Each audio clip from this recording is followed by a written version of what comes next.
Muy buenas noches, noches ya ahora, que empezamos a las 8. Bienvenidos a este tercer episodio de Al Margen de lo Privado, este programa en el que nos gusta platicar acerca de las drogas y particularmente de todos esos temas que se encuentran, como lo dice el título, al margen de lo privado.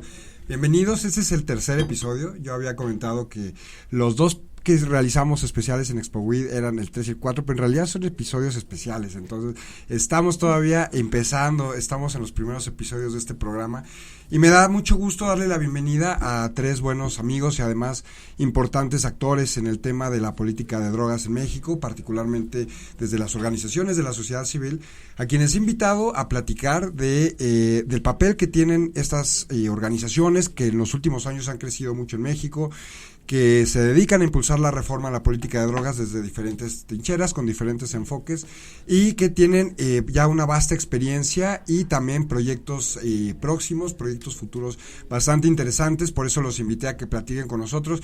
Aquí a mi izquierda tenemos a Emma Rodríguez y Marisa Morales, ambas son integrantes de Latinoamérica por una política sensata hacia las drogas.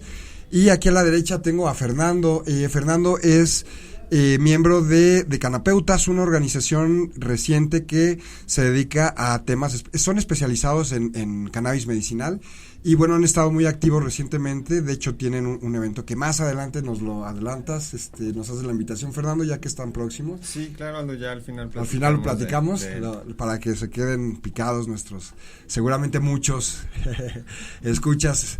Esperamos que así sea. Bueno, como introduje, los invité para que platiquemos de la experiencia que han tenido ustedes en participando en la política de drogas en México desde sus diferentes organizaciones. Tienen historias distintas. Me gustaría empezar primero con ustedes, ahora sí que por derecho de antigüedad. Aquí con Emma y Marisa, quienes, como lo comentaba, son integrantes y fundadoras de Latinoamérica por una política sensata a las drogas. Si algunos de los que nos siguen no identifican muy bien el nombre, pero les suena algo, es porque en realidad cambiamos de nombre. Así es, acaban de cambiar de nombre, son están estrenando nombre, pero no actividades, ¿no? Ya tienen varios años. ¿Cuántos años, platícanos, Emma, cuántos años tienen que participan de la política de drogas en México oficialmente? Okay. Hola a todos y todas. Uy, se cayó mi mochila. Bueno, justo estamos estrenando nombre este año, Latinoamérica por una política sensata de drogas.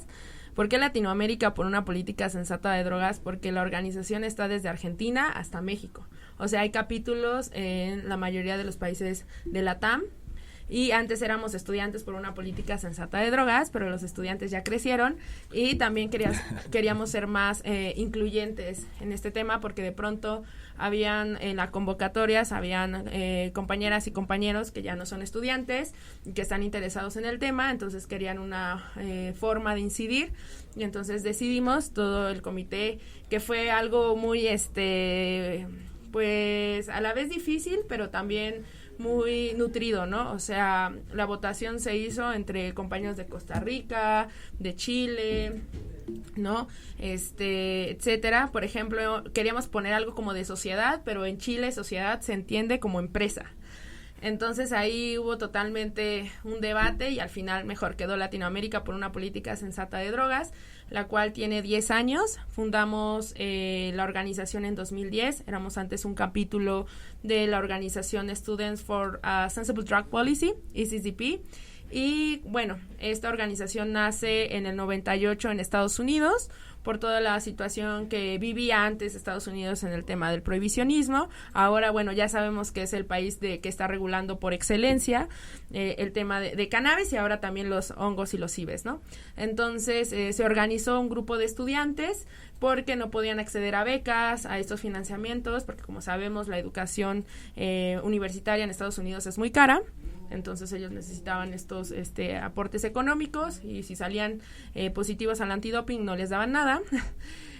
Bueno, aquí en lo que sucede en otras universidades te corren, como en el TEC de Monterrey. Entonces, la situación fue que se organizaron y encontraron que había una problemática muy importante en los jóvenes y la criminalización y el estigma que todavía sigue hasta nuestros días. Entonces, así surgió ECCP, entonces fue expandiendo a nivel internacional. Mauricio y Mauricio Trejo y yo lo trajimos acá a México. Y de pronto, bueno, así creció ICCP México, luego EPCD México a nivel nacional, y de pronto creció a Latinoamérica. Entonces ya era una situación que ya no podíamos como tener o sea, ya teníamos que tener otro nombre y otra forma de acercamiento con Estados Unidos. Entonces, porque de pronto México está como somos sus vecinos, a veces incómodos y a veces amados, entonces por eso hubo ya esta independencia. Sí, y bueno, yo acompañé, bueno, más que acompañar, estuve muy de cerca porque nos platicabas un poco de los antecedentes de lo que era Estudiantes por una Política Sensata hacia las Drogas en México, antes de que se constituyeran, antes de que, digamos, sucediera este parteaguas, que si no me equivoco fue en el 2015.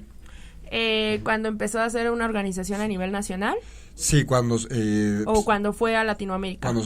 Cuando se constituyeron y que... Pues, cuando jurídicamente hablando, fue en 2015. 2015, porque me parece que eso es importante, ¿no? En el 2015 fue un parteaguas en México en materia de política de drogas, y esto se refleja en las organizaciones precisamente. En el 2015 justamente, digo, si bien ya tenían una estructura operando desde hacía años, ¿no? Y todo, en 2015 hay un parteaguas con su organización muy interesante. Justamente, si no me equivoco, es cuando Marisa precisamente entra, y no nada más Marisa, sino todo un nuevo equipo. Hay toda una reestructuración, ¿no? Que claramente es un parteaguas en su organización. Y es en este año en el que además también se consolida el movimiento canábico mexicano, ¿no?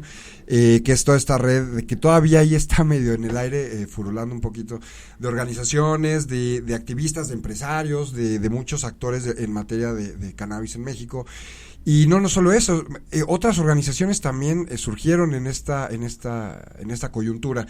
Entonces me parece como importante señalarlo, y me gustaría preguntarle a Marisa, a partir de que entra a esta organización, ¿cuáles son las actividades que han desempeñado? Me gustaría que platicaras un poco de tu papel al respecto, que ha sido, creo que muy destacado y muy importante, porque tú te has hecho cargo de toda la parte de reducción de daños, que es una de las áreas, pues digamos, más relevantes, más activas también, ¿no? Y me parece, pues, primordiales de su organización. Marisa, ¿por qué no nos platicas un poco?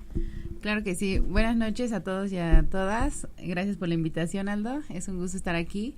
Y pues bueno, efectivamente yo me uno a EPCD en el 2015. Y bueno, empiezo ahí primeramente con un proyecto sobre los efectos del cannabis a nivel neurológico, el comportamiento, haciendo un estudio con un compañero de Puebla. Y bueno, a partir de ahí se empiezan a desarrollar diferentes proyectos. Yo venía realizando esta parte de reducción de daños también con el programa ya existente de análisis de sustancias.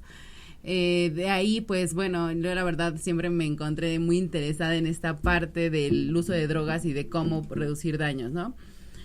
A partir de ahí se empieza a incorporar otros proyectos como el de educación sobre drogas, que bueno, básicamente vamos a escuelas, a comunidades, a compartir información sobre los diferentes tipos de drogas que existen, legales y ilegales, y a romper un poco el estigma, ¿no? Y pues hemos visto que ha sido muy positiva la respuesta que hemos tenido, porque sí hemos visto cómo ha cambiado y cómo ha impactado el uso de sustancias cuando una persona se encuentra informada.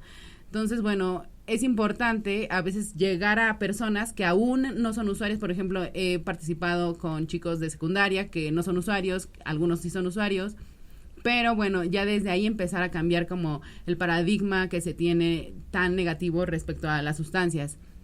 Yo me he enfocado mucho también pues al trabajo en comunidades. En Ecatepec estuvimos haciendo igual un trabajo sobre cohesión social. Y esto es una medida de reducción de daños, ¿no? O sea, esta parte de reforzar todos estos factores de protección en la comunidad, de establecer vínculos, de que los chicos pues se sientan conectados, se sientan protegidos entre ellos mismos. Y es una forma de reducción de daños, ¿no? Que a veces no se toma en cuenta, que a veces solo pensamos que es el uso de sustancias, que va enfocado al uso de sustancias, y solo es como, ¿cómo me fumo mejor un porro, no? ¿Cómo puedo inhalar mejor y reducir daños? No, yo creo que también todas las habilidades y las herramientas que se brindan en torno al consumo son un factor de protección muy importante y que, bueno, coayudan a todo esto. Sí, muchas gracias, Marisa. Bueno, antes de pasarte la palabra, mi querido Fernando, para que nos platiques al respecto de Canapeutas y la experiencia, que va a ser interesante compararla porque el tema es distinto, el enfoque es distinto y también son una organización que, digamos, surge en un contexto también muy distinto, entonces va a ser interesante. Pero antes de pasarte la palabra, me gustaría también hacer platicarles, ¿no? De que nosotros, de hecho, nos conocimos en otra organización, ¿no? De la sociedad civil, que todavía existe, el colectivo por una política integral hacia las drogas. Entonces, un poco interesante ver cómo funciona este mundo de la sociedad civil, al menos en materia de política de drogas. Somos una familia un tanto reducida y finalmente convivimos mucho. No sé, ustedes hicieron un proyecto, nosotros hemos colaborado en otros y bueno, me parece interesante resaltarlo. Y ahora sí, Fernando, bueno, platícanos cómo es que surge Canapeutas, cómo es que se integran, platícanos un poco de quiénes son, ¿no? Por favor. Perfecto. Y de lo que están haciendo. Gracias, Aldo. Antes que nada te quiero agradecer también la invitación. Gracias. Muy contento de participar en tu programa. En Canapeutas nace por un tema de una vivencia cercana a nuestro presidente actual de la asociación, el doctor Raúl Porras. Él tiene una vivencia cercana de un familiar que padece de un tipo de cáncer. Entonces, derivado de esta situación, él es fomentado por su pareja para probar tratamientos con cannabis. A principio él estaba un poquito, creo que saben la historia aquí, sí, ustedes. Pero bueno, vamos a platicarla más a fondo. Por favor. Al principio era un poco resiliente. Yo en ese entonces no conocía a ninguno de los dos. Pero así como ustedes ya la conocen, pues yo también la he escuchado varias veces.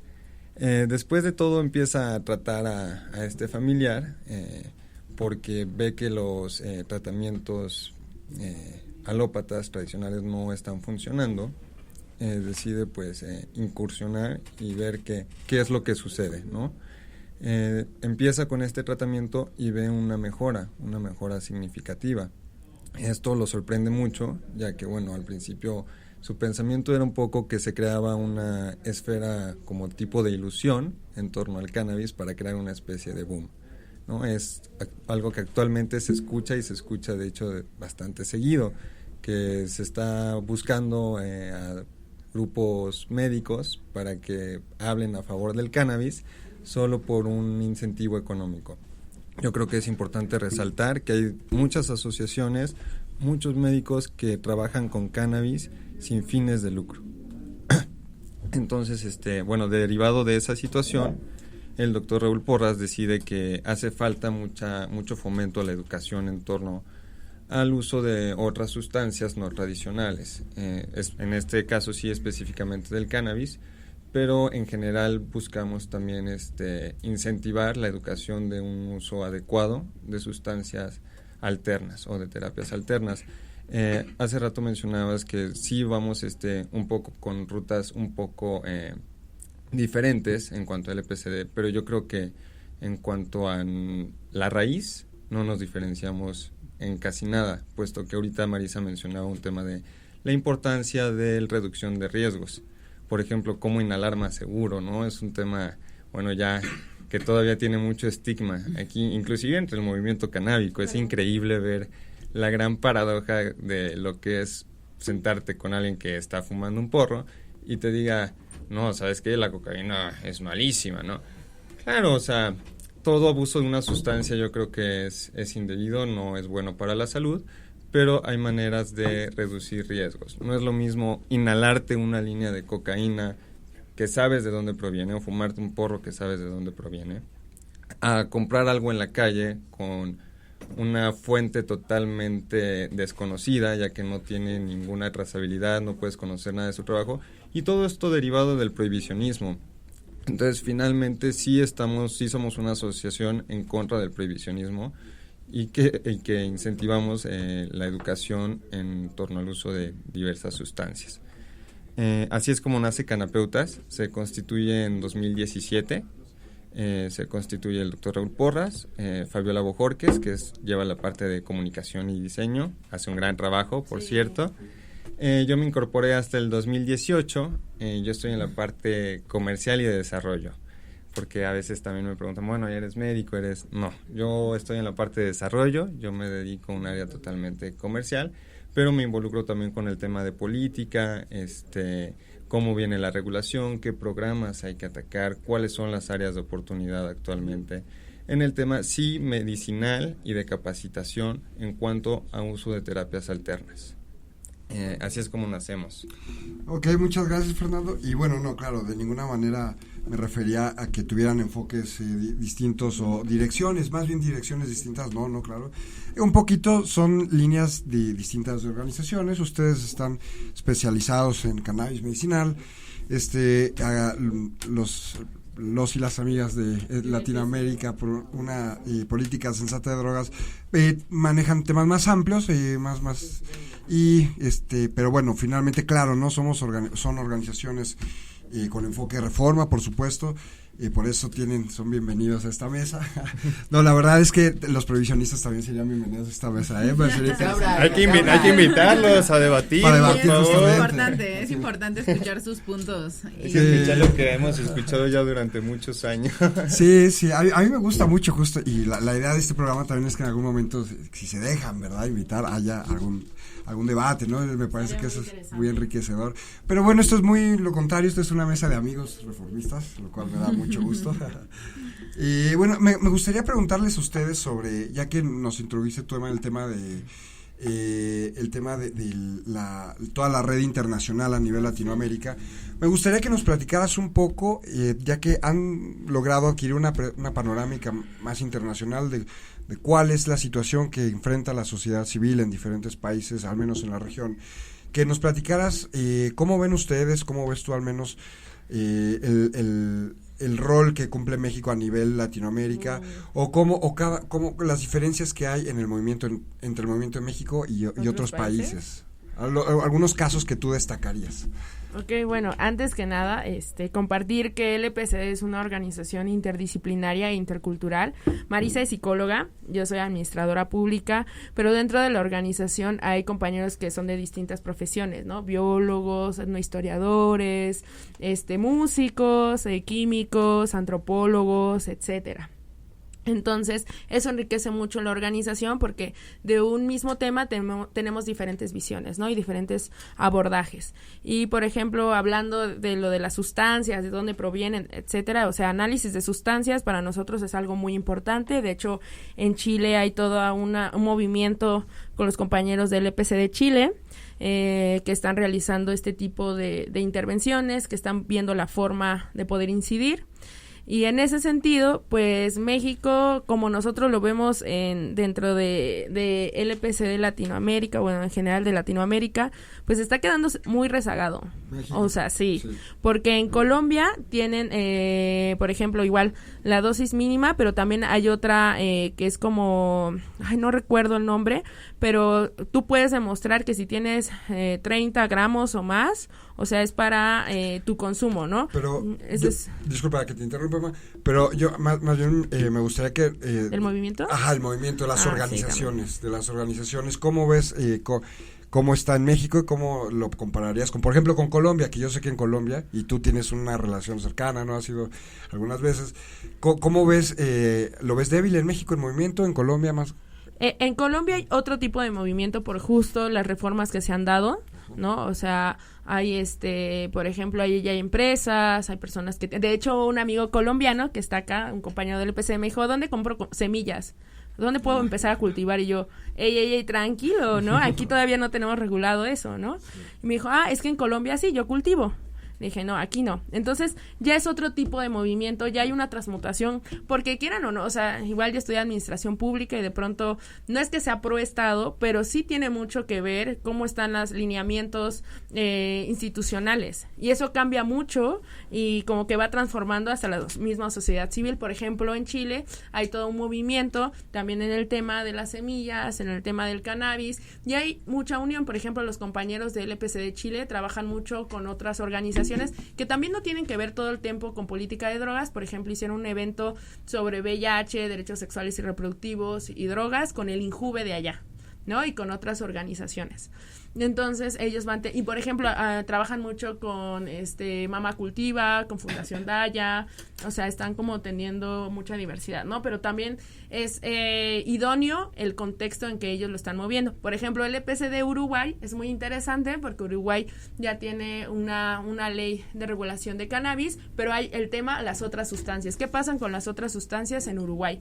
Entonces hay un compañero que hace, bueno, y otros compañeros que están llevando a cabo en Instagram toda una serie de publicaciones sobre reducción de riesgos y daños en otras sustancias que no solo son cannabis, ¿no? Porque de pronto a veces nos olvidamos que hay uso de, por ejemplo, LSD, MDMA, etcétera, ¿no? Y eso también sucede todavía en Uruguay. En Argentina es otra onda, en el sentido de que en ciertos lugares o en ciertos estados de Argentina son muy prohibicionistas, pero por ejemplo en la Universidad del Rosario puedes tú llevar tu aceite y ahí te analizan si realmente está bien hecho, ¿no? Y lo hiciste bien y te puede ayudar. De aceite de cannabis.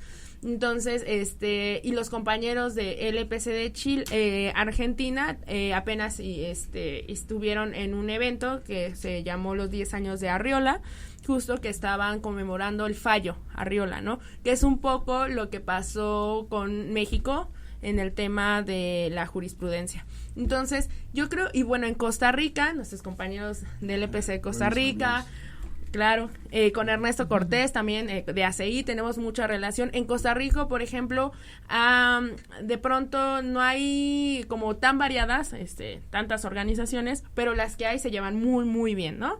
En este sentido. Entonces, el EPC de Costa Rica trabaja mucho con ACI y con la Universidad de Costa Rica y hacen eventos y están tratando de incidir, ¿no? Pero eso también depende de por ejemplo, el uso de sustancias. Aquí mismo a nivel nacional hay otra dinámica. De pronto el EPC de Aguascalientes, nuestros compañeros de allá, ellos trabajan de forma diferente. En Aguascalientes hay mucho uso de cristal y de pronto pues sí necesitan medidas de reducción de riesgos y daños diferentes a las que a veces tenemos para ciertas sustancias como el cannabis, ¿no? Entonces ellos han fundado la primera ¿qué es? ¿Cómo se llama? Oficina de reducción de riesgos y daños, donde ofrecen naloxona. En Aguascalientes. Y entonces ahí es otra, pero por ejemplo en Monterrey también es otra dinámica. Nuestros compañeros del EPC de Monterrey, de Nuevo León, tienen mucho cuidado, porque ahí el tema se maneja de forma diferente en medida de los eventos que hacen, tratan de ocultar mucho su imagen porque no son tan abiertos de pronto, ¿no? Pero, por ejemplo, los compañeros de Querétaro, ahí van, ¿no? Están teniendo mucha relación y hay un movimiento muy grande que va surgiendo en Querétaro sobre los temas de los amparos, o sea, ya hay un grupo de queretanos que ya tiene el amparo para tema de la cannabis, entonces están tratando de mover ahí las aguas, por así decirlo, pero hasta en nuestro propio país se ve y se nota un movimiento homogéneo, pero sí que va mucho en el contexto que se vive dentro de sus ciudades y de sus estados. De pronto yo sé que es difícil, ¿no? Por toda esta, igual se sonará muy trillado, multiculturalidad, pero sí depende mucho, o sea, sí totalmente. Por ejemplo, nosotros en la Ciudad de México, pues porque se concentra todo y están todos los poderes aquí, somos súper centralistas, pues hay más eventos y hay más formas de incidencia política. Pero ¿qué pasa en Michoacán? ¿Qué pasa en Colima? ¿Qué pasa en Chiapas? ¿Qué pasa en Oaxaca, no? Y esa también es una de las funciones que tiene el EPCD, poder organizar ahí a los jóvenes interesados y no tan jóvenes en el tema de política de drogas, y pues ahí nos encontramos toda esta gama de diferencias y bueno, también en los otros países, ¿no? Pero yo creo que los que nos conecta y nos une es justo la misma razón de ser, ¿no? Los mismos objetivos. Buscar una regulación y sobre todo incidir en la población, en la sociedad latinoamericana por una mejor educación sobre drogas, que justo es nuestro derecho, y obviamente también tener una incidencia en el tema de salud pública, ¿no? Porque de pronto las medidas de reducción de riesgos y daños son esenciales, más para la población joven, ¿no? Saber todos estos, cómo aminorar los riesgos y daños del uso de sustancias. Aparte, como bien lo decía Marisa, es un espectro completo en el sentido de que no solo es darle un condón, o sea, también decirle todo el tema de que conlleva la educación sexual, de por qué se lo estás dando, de por qué es importante, de por qué esto puede ayudar a su proyecto de vida, etcétera, ¿no? Y todas las consecuencias que puede haber si no lo usa en algún momento, ¿no? Entonces, eso también nos ayuda mucho que seamos una organización intercultural, y también interdisciplinaria, porque, por ejemplo, yo como administradora pública luego no entendía muchas cosas que los compañeros médicos trataban de incidir, ¿no? Y yo de pronto también estaba muy cerrada en algunas cosas, pero ya después cuando me explicaban y me decían, oye, ey, tranquila, ¿no? Hay esta situación con esta sustancia y si mezclas esto te va a pasar esto. De pronto yo decía, oye, sí es cierto, de pronto en ciertos temas soy súper ignorante y en lugar de aceptar la información, lo primero que hago es rechazarla y estigmatizarla. Entonces, pues eso. Ok, mira, me interesa regresar un poco al tema de la experiencia que ustedes han tenido internacionalmente, porque creo que eso es algo que puede nutrir mucho, ¿no?, a nuestro público. Creo que eso es algo que ustedes pueden, sobre lo que ustedes pueden aportar mucho, ¿no? Las dos han salido bastante, han participado en foros foráneos, en congresos, en diferentes actividades, tanto regionalmente como fuera de la región. También tú, Marisa, has estado también, si no me equivoco, en países que no son de Latinoamérica, teniendo algunas actividades de reducción de daño, ¿no? ¿Por qué no nos platicas eso, Marisa? Y son un poco rápido sobre lo que has hecho desde PCD en estos fuera de México, y cómo lo pondrías en perspectiva entre la realidad de las ONGs que ves allá y la que ves en México. ¿Qué nos falta aquí? ¿Para dónde va? Ok, pues bueno, México en un punto, como bien lo mencionaba Emma, o sea, sí ha quedado rezagado, pero también está avanzando. O sea, yo creo que los pasos que se han dado han sido pasos, si no muy rápidos, pero pasos sólidos. Y lo que me gusta de la organización, principalmente el hecho de ser una organización internacional, es que también incentivamos a otras personas a formar este tipo de trabajo y de grupos. Por ejemplo, en El Salvador, en Guatemala, en Venezuela, o sea, ahí no existe absolutamente nada de esto. Entonces los chicos, cuando por ejemplo les llegó la convocatoria, pues era así como de, wow, ¿a poco existe eso? ¿A poco podemos formar parte de una organización que está haciendo esto? O sea, entonces ellos y nosotros, al ser organización internacional, nos sentimos apoyados mutuamente, ¿no? O sea, unos con otros. Y esto mismo hace que nos enlacemos con otras organizaciones, ya no a lo mejor solo de la región. He tenido la oportunidad, bueno, estuve en Tailandia en un entrenamiento sobre reducción de riesgos y daños con diferentes organizaciones, como lo es Youth Rise, que es, bueno, una organización europea, YODA también, organización europea, una SSDP, SSDP Australia, SSDP Canadá, que bueno, son independientes. Y con esto menciono también la importancia de nosotros como organización de separarnos de Estados Unidos, ¿no? ¿Por qué? Porque al salir de la región, al salir del país, te das cuenta que realmente el impacto de una organización latinoamericana fuerte, pues no se representa tanto, ¿no? A nivel internacional, a lo mejor sí en la región. Pero, por ejemplo, también tuve la oportunidad de estar ahora en la CND, por sus siglas en inglés, Commission on Narcotic Drugs. Comisión de Estupefacientes en español. Exactamente. Sí. Y pues me pude dar cuenta que hace falta mucha representación latina. Sí. O sea, mucha representación de que vayan personas y realmente vayan a hablar sobre la situación, sobre el contexto que se vive en México, en Latinoamérica. Y de lo cual, pues, también nos hemos enriquecido mucho, ¿no? Porque cuando te topas con países primermundistas y te das cuenta de lo que están haciendo, de cuáles son las estrategias que están implementando, pues dices, ¿por qué no? O sea, sí es oportunidad y es momento para traerlo acá, ¿no? Y empezar a hacer un trabajo de este tipo, ¿no? De empezar a implementarlo. Entonces, bueno, pues realmente sí ha sido muy enriquecedor el poder compartir con otras organizaciones, porque al final también haces estos vínculos que te apoyan, que te hacen crecer y que al final es como una coalición global, ¿no? Que estamos trabajando los mismos temas, varía dependiendo del contexto que se vive en cada país, pero al final, bueno, todos estamos luchando por terminar la guerra contra las drogas, por regularizar las sustancias a nivel global. Sí, bueno, algo que me pareció interesante, ¿no? De lo que comentaban, bueno, lo que comentabas tú, Emma, sobre la experiencia en Latinoamérica y cómo lo que pasa en Chile, lo que pasa en Argentina, lo que pasa en Colombia, a diferencia de lo que nos platicaba Marisa, pareciera ser que en Latinoamérica el panorama está muy, muy centrado en cannabis, Fer. Y por ahí me gustaría pasarte la palabra, ¿no? Ustedes como una organización especializada en temas canábicos, específicamente en cannabis medicinal, ¿cómo ven ustedes que ha crecido la demanda de, por ejemplo, la información que ustedes brindan? Yo me gustaría que tú nos hables de este boom que ha sufrido. Yo creo que lo han podido ver muy bien ustedes, que están teniendo bastante actividad y demás, para que después nos platiquen ustedes, chicas, la diferencia que sucede con la información, con la demanda informativa sobre otras drogas, ¿no? Sí. Entonces me gustaría que nos platicaras, Fernando, cuál es la experiencia que tienen Canapeutas con Claro. este boom informativo canábico. Aquí hay un debate importante nacional en cuanto a cannabis, específicamente sobre si autocultivo o industria, ¿no? Es un tema muy importante. Yo creo que no están peleados. Es un tema sobre el que hay que trabajar muchísimo.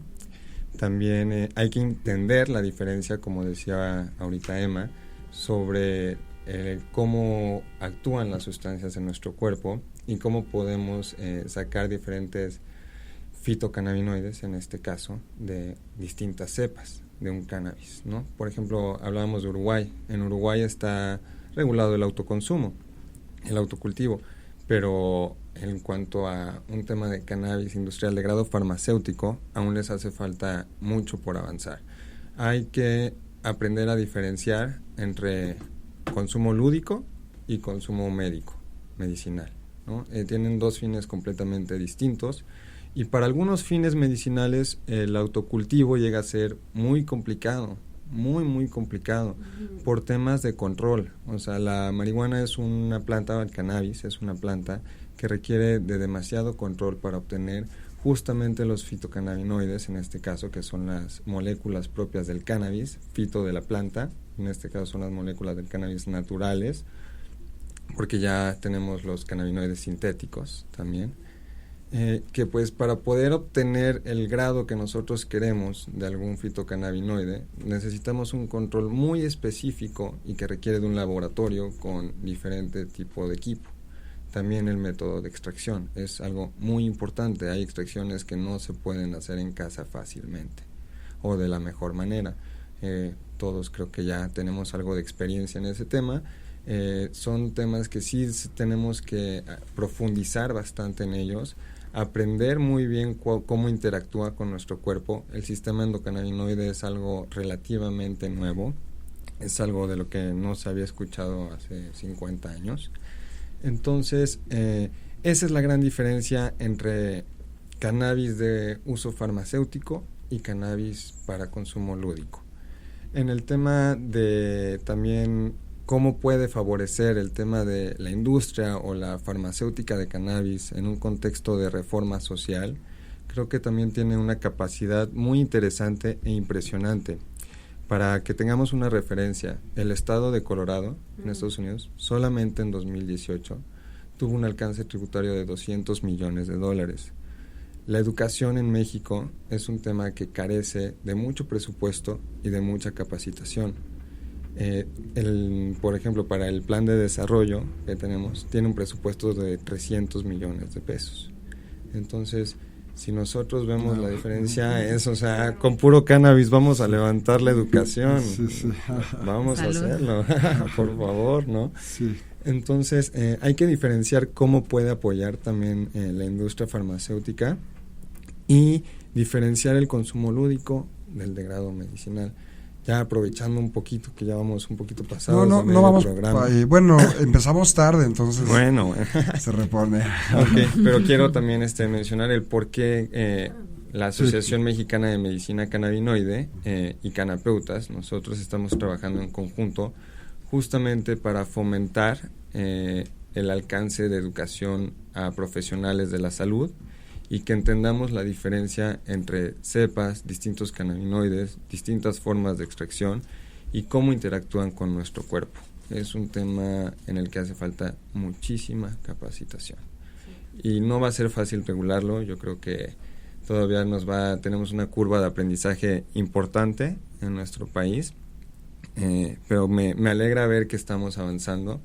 Espero que los 180 días no se conviertan otra vez en 400 y que tengamos lineamientos que, si bien espero no sean definitivos, y como mencionaba tenemos una curva de aprendizaje muy amplia, pues sí ayudan a que finalmente podamos empezar a trabajar en un tema también de capacitación, de educación, y empezar a diferenciar entre los diferentes usos y cómo nos puede beneficiar o en qué áreas podemos beneficiarnos, y también cómo nos podría afectar. También tiene algunos efectos adversos en la salud, nadie lo niega, ¿no? Sí, de acuerdo, Fernando. Ahora me gustaría que ustedes nos platicaran sobre la diferencia, que lo que comentábamos, ¿no? Me parece, Fernando, no sé, si compartirás conmigo que empieza a haber cada vez mayor apertura institucional al tema cannabis, ¿no?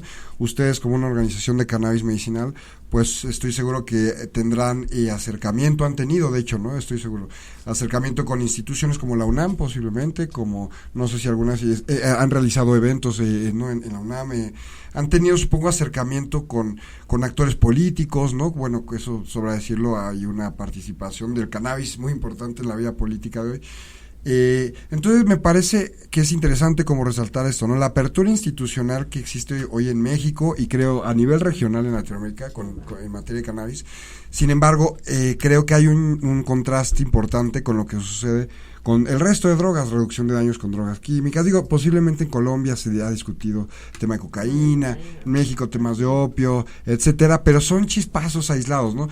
¿Por qué no nos platican ustedes sobre la diferencia que hay, la apertura que hay entre, digamos, los proyectos que ustedes han tenido sobre cannabis o temas relacionados al cannabis y otras drogas? ¿Existe alguna diferencia? Me explico, ¿hay más apertura en las instituciones cuando se trata de cannabis que cuando se trata de otras drogas ilegales particularmente? Sí, justo hasta en la misma sociedad hay como un estigma, o sea, bien lo señalaba Fer, o sea, hay personas que dicen, bueno, el cannabis sí lo acepto, pero las químicas no, o hasta los mismos usuarios, o sea, el cannabis es natural, pero las químicas no.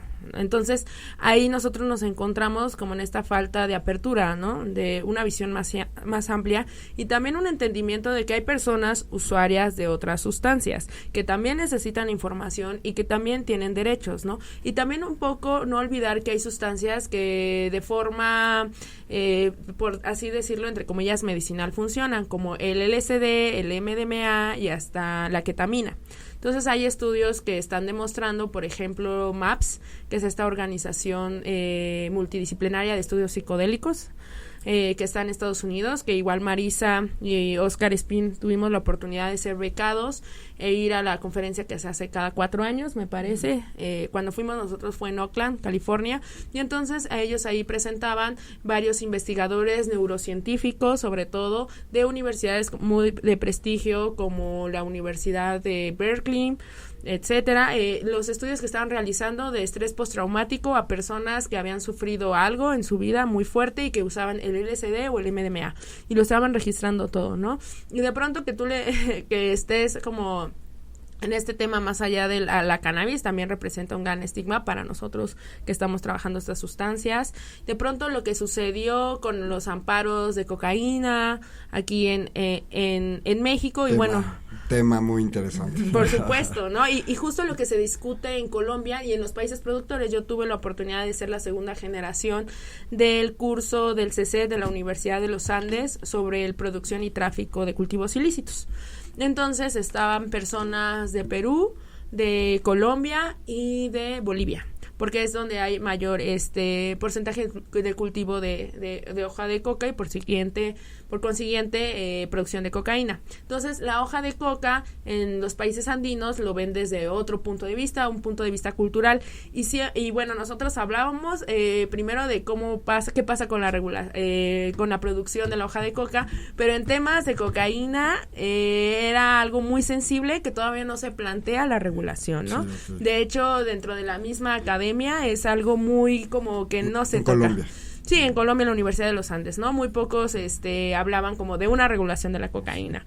Yo era, ¿por qué, no? Eso es importante. ¿Me equivoco, Emma? Me parece, bueno, no sé, creo que tal vez puedo estar equivocado, porque que hay como en el movimiento colombiano, en el movimiento reformista colombiano, un poco esta demanda, ¿no? De tocar justo el tema. La Organización de Atención Técnica Social, ellos sí proponen coca regulada, paz garantizada, pero por ejemplo en otros países como Bolivia o Perú, no, totalmente hasta hay un estigma, ¿no? Hasta por las propias personas cultivadoras, o sea, la cocaína no, aunque la harina y todo esto, la producción se va a cierta gran medida, a cierta parte a la producción de cocaína, no lo ven de esa forma, ¿no?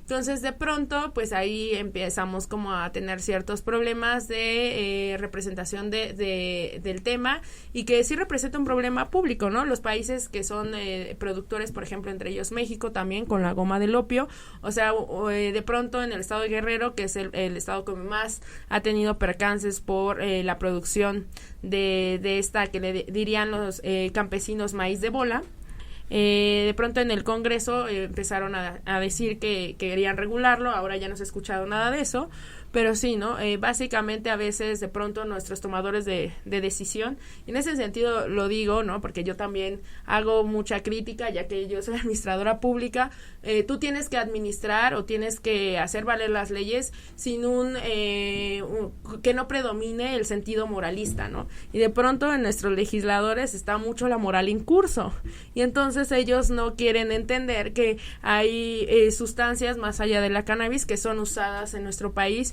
y que es mejor regularlas para tener un control y poder tener medidas de reducción de riesgos y daños, de educación sobre drogas, de que ya no estén adulteradas, porque eso también es un tema muy sensible, ¿no? De pronto tú estás adquiriendo, no sé, MDMA y te están dando anfetamina o metanfetamina. Nosotros apenas hicimos unas pruebas de análisis de sustancias con cocaína y resultó que era metanfetamina, ¿no?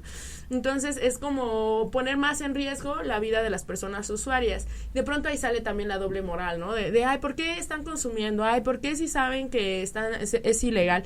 De pronto yo lo señalo un poco porque también trabajo temas de sexualidad, cuerpo y género. ¿Por qué la gente sigue teniendo sexo si hay VIH y ETS? O sea, todo tiene un riesgo, pero lo importante es tener la educación y las medidas de reducción de riesgos y daños. Si tú vas a tener sexo, pues usas un preservativo. Y eso está reduciendo mucho la posibilidad de contraer una IETS y de contraer VIH. Igual, si tú vas a usar sustancias, entonces hay otras medidas en las cuales tú puedes aminorar los riesgos, ¿no? Pero en este sentido, o sea, también de pronto haciendo alusión a Tinajero cuando nos contaba que estaba debatiendo con alguien del CONADIC, no recuerdo quién, que decía, ¿sabes por qué es ilegal la marihuana o las drogas? Porque producen placer y el placer es un pecado. Entonces, de pronto en nuestra sociedad moralista, doble moral, porque tuve la oportunidad de estar este fin de semana en Guanajuato, donde las iglesias muy hermosas, pero con unas mantas enormes que decían que no al aborto, que mamita, mi patita, me estás asesinando, y de pronto tenemos ahí un gran índice de ser el país número 1 en abuso sexual en infantes. Entonces, en este sentido, sí, nosotros también estamos como buscando generar un impacto con una información, con un sustento científico y científico-social, no solo del cannabis, sino de otras sustancias, que de pronto eso puede ser muy polémico. Sí, y es que justo lo pregunto porque sí es muy claro, ¿no? Compartirán ustedes conmigo, compañeros de la mesa, y los otros que no ven, están por acá Miguel y Beto también, a quien saludamos, bienvenidos como siempre. Bueno, más bien ellos me dan la bienvenida, no esta es su casa, pero este es el espacio ahí radiofónico, al margen de lo privado, a eso me refiero. Porque claramente el debate está centradísimo en cannabis, cuando sí creo que es imperante, ¿no?, el tema canábico, pero no es el único, Marisa, y me gustaría que tú, como especialista en reducción de daños, nos hablaras de si en México pero ahora centrándonos ya, digamos, regresando, ¿no?, al país, es importante o no, más allá de regular, reformar la política de drogas relacionada a otras drogas que no son el cannabis, ir más allá del cannabis y establecer nuevas políticas relacionadas, no sé, a la posesión, por ejemplo, programas de análisis, oficializar los programas de análisis de sustancias que tú participas de ellos. Entonces, ¿deberíamos ir más allá del cannabis en reforma política de drogas? Sí, totalmente. Totalmente el cannabis yo creo que está abriendo la puerta para posteriormente pensar en otras sustancias. y no solo las naturales, ¿no? O sea, igual se me viene a la mente ahorita de momento, pues bueno, los hongos, los peyotes que no deberían de estar prohibidos por muchas cosas, porque son están transgrediendo a todas las culturas ancestrales, sus usos y costumbres, sino también pensar en todos estos químicos, ¿no? En MDMA, LSD, en el cristal, incluso que es la metanfetamina, y en todas las nuevas sustancias psicoactivas que van haciendo, ¿no? Porque, o sea, como lo vemos, se prohíbe una sustancia, pero entonces aquellos que la están produciendo solo cambian la molécula un poco, hacen una variación, entonces son ya nuevas sustancias psicoactivas. Entonces vemos que es como un camino, o sea, sin límite, ¿no? O sea, entonces necesitamos empezar a pensar en la regulación, en la despenalización del consumo de sustancias, de todo tipo de sustancias. Y no solo, pues, las que conocemos, o sea, las que se vienen, o sea, y con esto, pues brindar toda esa información, ¿no? Porque, bueno, mucha gente sí se encuentra temerosa, empezando por el cannabis, de que se regule, y cuando les mencionas otra sustancia como la coca u otra, es así como de, no, ¿cómo? O sea, ¿en qué momento no puede pasar? O sea, muchos se preocupan por los jóvenes, por los niños. Pero bueno, volvemos a lo mismo, ¿no? O sea, las sustancias están, la disponibilidad está. Y mientras haya una falta de información, pues bueno, esto va a provocar más daños, ¿no? En sus usos. Entonces, bueno, sí, totalmente es nuestra visión que se regulen estas sustancias y totalmente las vamos a seguir apoyando. Sí, creo que ya ustedes han descrito bastante bien un montón de efectos negativos del sistema político que tenemos en relación a las drogas, particularmente las prohibidas, pero en general, ¿no? Las drogas legales también hay una política desastrosa al respecto de alcohol, de tabaco, en muchos sentidos. Digo, se han mejorado algunas cosas, pero en general la política de drogas es muy mala. Y bueno, en efecto yo coincido con ustedes en que hay que ir más allá del cannabis, que hay que pensar en diferentes modelos para los diferentes tipos de drogas, que creo que uno de los peores modelos posibles es el actual, la prohibición absoluta, porque eso genera adulteración, consumos riesgosos, cárcel y muchas cosas más. Pero si esto es importante, hay un tema que es imperante, lo decía hace un momento, ¿no? Y que ya no hay, digamos, excusa para seguirlo postergando, Fernando, que es el que ustedes están trabajando de manera específica, que es el cannabis medicinal. Tú ya lo tocaste un poco hace un momento, ¿qué fue? ¿2016? 2017. 2017 se publica la reforma, es cierto, pero en 2016 es que es que se presenta la iniciativa. Correcto, empieza la discusión. Así es. ¿Y por qué no platicamos, Fernando, cuál es su visión al respecto de lo que puede venir, más allá de lo que quieren, que me imagino que queremos más o menos lo mismo, pero cuál es la visión de lo que creen que puede venir? ¿Viene algo en octubre? ¿No viene en octubre? ¿Cuál es la idea? Esperamos que venga en octubre, no te lo puedo asegurar, honestamente. Hemos tenido acercamientos con instituciones que aseguran que lo están empujando, pero que aún hay muchas cosas por definir, aún falta bastante. Simplemente el instituto propuesto en una de las iniciativas para el control de moléculas nuevas y cannabis, ese instituto ahorita, pues falta el presupuesto, falta el personal, falta la capacitación, o sea, es un tema todavía que falta, como te decía, la curva de aprendizaje va a ser grande. La verdad es que octubre ojalá y salga, nos hace falta, urge. Pero también, como tú decías, desde el 2017 por decreto está publicado en el Diario Oficial de la Federación. El cannabis con usos médicos y terapéuticos está permitido, lo dice en el Diario Oficial de la Federación. Es legal, claro. Existen vías jurídicas y existen vacíos la autoridad tiene la obligación de cumplir esos vacíos legislativos, no la sociedad. La sociedad no es quien debe empujar para llenar esos vacíos legislativos. La autoridad debe de asumir su papel como autoridad y empujar realmente el compromiso que tiene para proteger la salud de la población en general. Sí. Entonces, yo creo que han venido postergando una situación, no sé si se deba a burocracia, no sé si se deba a falta de tiempo, falta de interés. Voluntad política. Incluso no yo creo, perdón, pero incluso, o sea, hasta falta de información, porque precisamente muchas veces los tomadores de decisiones no tienen la información para hacer una regulación como se debe, ¿no? O sea, o información de las sustancias. Entonces, yo creo que ahí es el trabajo que también nosotros hacemos, ¿no? O sea, desde sociedad civil ir y hablar y informar y poner los temas sobre la mesa. Bueno, y ya que Marisa anda con... ¿Por qué no te avientas la apuesta, Marisa? Aviéntate al ruedo. ¿Tú crees que en octubre haya regulación o no? Todavía. Bueno, de cultivo. Pues yo tengo la esperanza que sí, o sea, la verdad no quiero perder como la fe. Soy una persona como que busca como ver las cosas de forma positiva y sí, hasta no tener un no, tengo la esperanza de que pueda haber. Sé que hay muchas cosas que pueden apuntar hacia que no va a pasar, a que se va a postergar más, pero bueno. Mira, perdóname, Aldo. Sí, por favor, regresamos contigo, por favor. Punto, sí. Como yo te decía, es legal. O sea, de que existen medidas que hay que tomar, precauciones que hay que tomar. Es legal, simplemente yo le agradezco, por ejemplo, a Luis Alfredo Martínez, él es director de Aboganya, él me tramitó mi amparo, me consiguió una sentencia a favor, yo tengo una sentencia que me permite el autocultivo. Okay. Exactamente, únicamente con fines personales. Correcto. El doctor Raúl Porras ya tiene una sentencia que le permite el cultivo con fines educacionales. Okay. Estamos a muy pocos días de publicar un curso ya con plantas en vivo. Este curso, por temas legislativos, únicamente va a ser permitido para mayores de edad y gente que firme un consentimiento para estar presente con plantas de cannabis. Okay. Mira, entonces, como yo les decía, es legal. Existen los vacíos, la autoridad tiene que cubrirlos.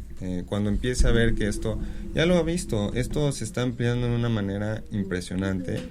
De varios estados se están empujando, vienen hasta acá a hacer sus trámites. Entonces, están recibiendo un empuje a nivel nacional que sí los está poniendo a trabajar a marchas forzadas. Sí, de acuerdo. Sí. Un poquito para responder a tu pregunta, mañana vamos a tener al diputario Mario Delgado en Farmacán. ¿Por qué no nos ahorita el anuncio? De una vez. Completo. También tenemos al presidente de la Comisión Nacional de la Cámara de Comercio, es un actor muy importante en cuanto a nivel industria y empresas.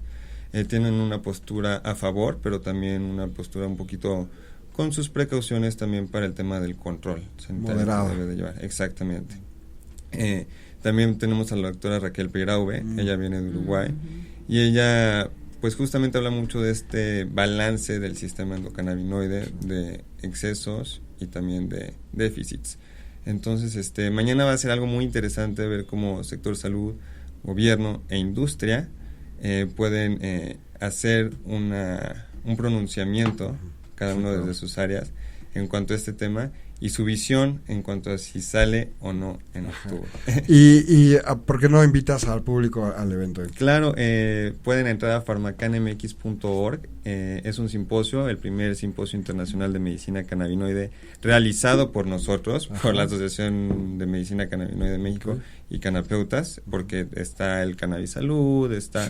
Ahorita, por ejemplo, mencionabas el tema muy importante de apoyo de instituciones educacionales.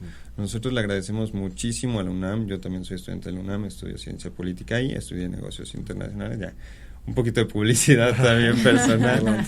Y le agradecemos mucho su apertura, nos ha brindado aulas, nos ha brindado espacios culturales para nosotros empezar a abrir justamente el tema de educación en cannabis. Estamos muy agradecidos. También la Universidad Michoacana nos invitó a una ponencia ahora en Morelia. Michoacán va a ser, yo creo, va a ser muy interesante ese evento. Canapro Bienestar. Canapro Bienestar. Sí. Wow. Ese se ve bueno, lo platicábamos antes. Ese se ve bueno, cuenta con el aval de la Universidad Michoacana. Y vamos, yo creo que muchos actores clave, tanto del tema médico, tanto del tema industria, como del tema lúdico también. Entonces, va a ser un evento muy divertido y donde vamos a tener distintos enfoques, ¿no? Entonces, también los invito de una vez a Canapro Bienestar. Ojalá podamos ir todos. Y bueno, simplemente nuestro evento de mañana es en el antiguo Palacio de Medicina de la UNAM. Le agradecemos la apertura por el tipo de evento. Muchas gracias, pues ojalá que puedan ir a hacer. Yo decía hace rato, compartía en redes sobre el programa de hoy, que te iba a invitar, y que el evento de mañana pinta para ser pues el fuerte del año en cannabis medicinal, me parece, así que pues mucho éxito, esperemos que estar por ahí. Emma, ¿querías comentar algo? Sí, justo, bueno, no puedo dejar pasar eso. Yo creo que el tema de la desigualdad social también tiene que ver con el tema de la apertura de quién sí puede tener un amparo y quién no. Ahorita vengo muy cansada también. Estamos trabajando justo en un proyecto donde está también Aldo y Marisa, en una alcaldía, en el tema de factores de protección y riesgo en el uso de sustancias psicoactivas en jóvenes. Y de pronto en el trabajo de campo te encuentras con personas o con jóvenes justamente que no tienen ninguna información, pero son usuarios. Y entonces también ahí hay una desigualdad social que se supone que el Estado, que el gobierno tendría que tener esta función ya de regular, de poner programas en los cuales todas las personas puedan acceder y no solo unos cuantos que estamos dentro del movimiento o no solo unos cuantos que tenemos la información. En ese sentido y para lo que esperamos que haga el gobierno de la 4T justo es, pues sí, regular. Yo estoy un poco, no sé, no creo que vaya a suceder todavía. Escéptica por todas las situaciones que hay y obviamente por el tema político de que estamos siguiendo la agenda de AMLO. Ya fue el primer informe de gobierno, entonces se supone que ahora todos los temas que tenían... ¿no? Bueno, tercero porque ahí hizo algunos ajustes, pero bueno, es el primero, ¿no? En el tema así, de gobierno oficial. Entonces, pero sin lugar a dudas, bueno, también hay otros temas dentro del Senado por discutirse, dentro de la Cámara, obviamente, pero pues sí, el tema de cannabis y sobre todo en el tema de cannabis medicinal, hay muchas personas en verdad que lo necesitan, que tienen a alguien allegado que necesita la medicina y de pronto los costos son muy elevados y no tienen cómo poder solventar eso, ¿no? En ese sentido es cuando incurren en la ilegalidad, cuando pueden intoxicar a su familiar por la desesperación de obtener la medicina, ¿no? Entonces es ahí cuando me pregunto si realmente hasta en la misma información y el acceso a esta medicina es un piso mínimo para todos, y es cuando me doy cuenta y yo me respondo así, no es cierto, porque la evidencia ahora nos está demostrando eso, ¿no? Que en ese sentido, pues, de pronto se supone que las brechas de desigualdad social, económica y de educación en México tendría que empezarlas a cerrar el Estado. Y bueno, ya tenemos algunos proyectos y programas como Jóvenes Construyendo el Futuro, etcétera, pero sin lugar a dudas, en el tema de las sustancias psicoactivas, nosotros podemos acceder a analizar sustancias. De pronto, si yo necesito algo, bueno, le hablo a canapeutas, tenemos toda una red. Pero ¿qué pasa con las personas de afuera que no lo tienen? O sea, ¿qué pasa con las personas que también lo necesitan y que están muy alejados y que se encuentran, no sé, en Tamaulipas, ¿no? Y toda la situación que hay en el contexto en ese estado, en esa ciudad. Entonces yo sí espero que los tomadores de decisiones de pronto hagan un lado el tema que tienen de su moralidad en curso, como bien lo señalaba, y de pronto empiecen a observar como justo en el tema del aborto, ¿no? O sea, es un derecho. Y es un derecho a la salud de las personas. Entonces, de pronto, quebrantarlo por moralidades en curso y por prejuicios y por falta de información hacen que realmente tenga un impacto muy negativo en nuestra sociedad, ¿no? O sea, yo, de pronto, el privilegio que estamos teniendo, justo hasta de estar en este programa de radio, de conocer sobre las sustancias, de tener hasta una educación universitaria y poder tener un enfoque diferente y un acercamiento diferente a las drogas, eso hace que, bueno, pues tengamos otro andar, ¿no? Pero ¿qué pasa con los jóvenes que no tienen esta oportunidad? ¿Qué pasa con las personas que no tienen esta oportunidad en general? Entonces es ahí cuando yo sí me preocupo por las políticas públicas diseñadas por parte del Estado, por parte de los tomadores de decisiones. Y bueno, pues yo sí os exhorto a que sea una política, la de regulación, y toda la política pública generada en el tema de drogas con una perspectiva en derechos humanos y en género, ¿no? Entonces también el respeto a los derechos humanos. De pronto en la desigualdad social hay personas que tienen más derechos que otras, ¿no? Entonces ahí también pongo eso sobre la mesa y bueno, solo quería decir eso. Muchas gracias, Eva. Marisa, antes de despedirnos, ¿algo que quieras agregar? Un mensaje. Pues bueno, que nos sigan en nuestras redes para que se enteren. Invítanos, por favor. Van a aparecer aquí. Enseguida las pueden ver. No, bueno, que nos sigan para que también se enteren como de los eventos, de las mesas que hacemos, de los debates. Porque bueno, el hecho de estar informados, todos podemos hacer esta parte de educación sobre drogas, ¿no? A veces educación de pares, entonces teniendo la información objetiva la podemos compartir y yo creo que ahí ya estamos haciendo una gran labor. Entonces, bueno, pues los invito a que se informen y a que consuman responsablemente.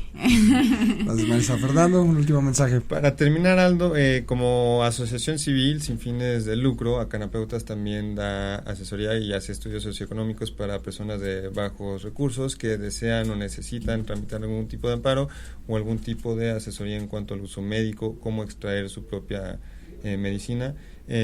Con todo gusto se pueden acercar, ahí tienen nuestras redes, Canapeutas. Y bueno, los invito a cni420.com, ahí tenemos un área totalmente distinta, enfocada al uso lúdico. También le agradecemos a Boganya por participar en ella. Muchas gracias, Emma, Marisa, Fernando, buenos amigos, especialistas en la materia, gente cuyo trabajo yo aprecio y reconozco profundamente. Gracias por estar aquí, esta mesa, espero que no sea la primera vez que la visiten, estarán invitados con frecuencia. Gracias por todo, gracias Beto, como siempre. ¿No hay saludos por ahí? Tenemos varios saludos. Ah, bien. Permítanme. Ya Karina Ábalos nos manda aplausos, nos dice muchos beneficios que las farmacias, y luego cannabis es nuestra medicina. Alberto Franco Cuautlota, Alberto, mi amigo, sí, las saludos, plantas Alberto. sagradas, los enteógenos y sus tradiciones, ciencias médico-espirituales en nuestro país, así como países hermanos, considero entran en una categoría algo distinta y son plantas que salvan vidas de muchas maneras. Siempre tenemos ese debate, Lillo. Sí. Como la cannabis, sí, pero de forma diferente. Sería bueno hablar de ellas en cuanto a sus aplicaciones y el papel que tienen, que son un legado ancestral que tenemos y que debe buscar fomentarse su uso adecuado con especialistas. Sería muy interesante hablar también de las luchas que existen en México por estas medicinas sagradas, particularmente el trabajo de Erika Erika, y sí. de Aloizaga, Armando entre Loizaga, otros, sí. así como los líderes Maracames Huixárika en torno a la preservación y despenalización del peyote en uso responsable medicinal y religioso, que tampoco aboga porque todos tengan acceso indiscriminado, pues se pone en riesgo la existencia misma de la planta y pueden ocurrir malas experiencias en vez de que funja como este sacramento como medicina. No, ese es un tema muy importante que sin duda habrá que tocarlo aquí. Yo espero poder invitar, hay varios en México, varios especialistas en esa materia, porque por el tema peyote, particularmente el peyote, pero también otras plantas. Es un tema en el que hay varios antropólogos, hay varios investigadores investigándolo, así que sí, anotado. Muchas gracias por la recomendación. Pues ahora sí nos despedimos, los esperamos la próxima semana a las 7:30 en este espacio. Solo te quiero Por dar las favor. gracias, Aldo. No, no me gracias. das oportunidad, gracias por la invitación. Gracias a Sí, ustedes. muchas gracias, Alda. Saludos a los Abrazo. LPC que nos están viendo. Saludos. No, gracias a ustedes. La verdad es que yo, el feliz aquí soy yo. Muchas gracias, Fernando. Gracias por tu presencia. También Marisa y Emma. Y ahora sí, sin más nos despedimos. La próxima semana, 7:30, en este espacio de la radio en internet, de la radio libre en México, en el que discutimos todos esos temas relacionados a las drogas que se encuentran al margen de lo privado. Gracias.